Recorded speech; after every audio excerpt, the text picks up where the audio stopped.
What's going on, everybody? It's Nobody. Um, Getting my little digs in after all the press conferences.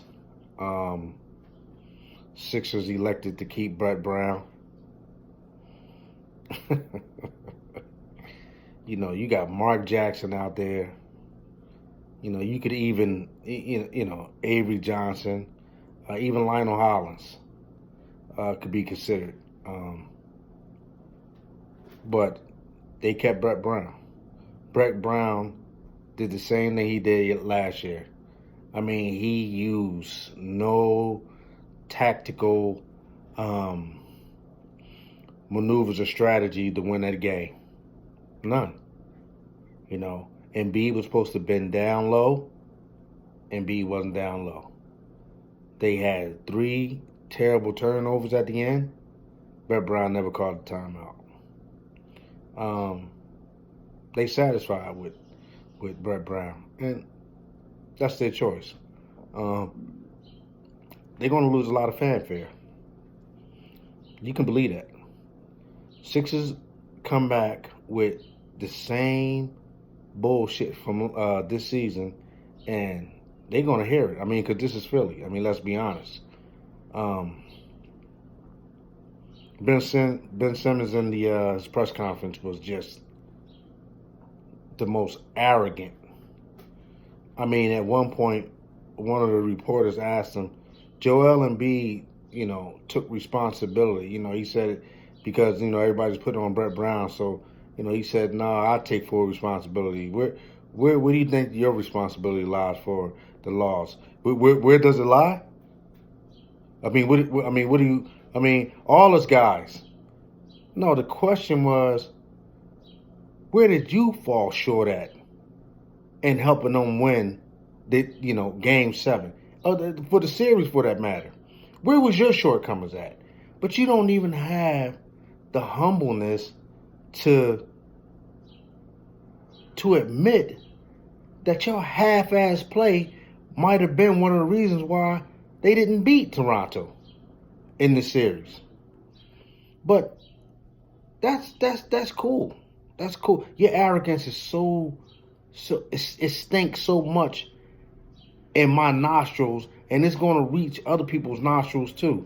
So my advice for Ben Simmons is, if your ass don't come back next season being at least a top fucking 10 player, because that you're not a top 10 player. You're not a top 10 player. If you come back being at least a top 10 player, but if you fall short of that, oh my God, your ass gonna feel. You think Markelle Fultz felt it? Your ass gonna feel it like you. And I strongly believe you don't have the mental resolve to deal with that. You're gonna be begging to get out of here. And as for Brett Brown, we had Andy Reid, Philadelphia Eagles coach. A lot of years, went to conference championships, all that shit. Where he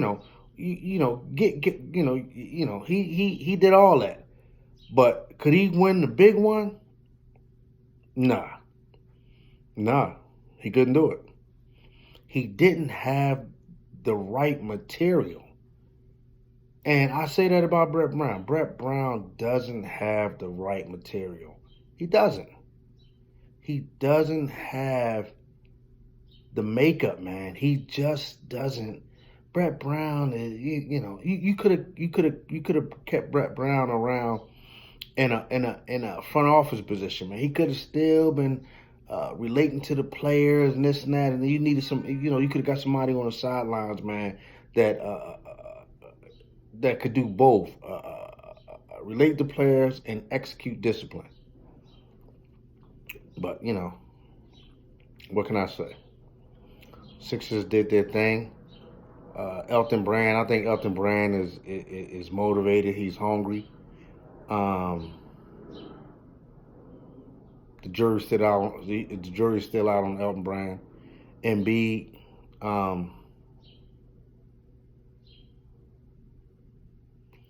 That's my young boy, man. Embiid is a Philadelphian, man. He loves playing here. Embiid, that you can criticize Embiid, and he could take it because his skin is thick. You know, I got a lot of respect for Embiid. Jimmy Butler's going to explore the market. I don't think Jimmy Butler's coming back. Tobias Harris, I like Tobias Harris. Possibly could come back. Possibly, maybe not. But